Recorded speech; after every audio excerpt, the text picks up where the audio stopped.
शेवटची चिठ्ठी. पावसाची रिमझिम सुरू होती. संध्याकाळचा काळोख हळूहळू घरात शिरत होता.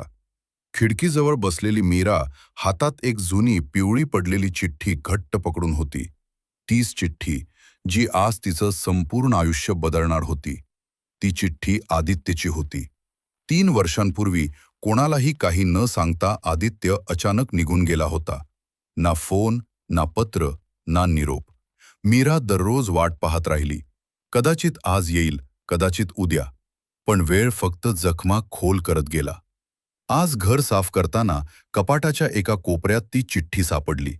हात थरथरत होते, तरी तिनं ती उघडली. मीरा, जेव्हा तू ही चिठ्ठी वाचशील तेव्हा मी तुझ्यापासून खूप दूर असेन. तुझ्या डोळ्यातले स्वप्न मी स्वतःसाठी तोडू इच्छित नव्हतो. माझ्या आजारानं मला तुझ्यावर ओझं व्हायचं नव्हतं. तुला रडताना पाहण्यापेक्षा एकटं निघून जाणं मला सोपं वाटलं. मला माफ कर. मी तुझ्यावर शेवटपर्यंत प्रेम केलं. चिठ्ठी ओलसर झाली. मीराच्या अश्रूंनी. तिला कळून चुकलं. तो पळून गेला नव्हता. तो स्वतःला तिच्या आयुष्यातून अलग करून गेला होता. त्या दिवशी मीरा खूप रडली. पण पहिल्यांदाच तिच्या मनात राग नव्हता.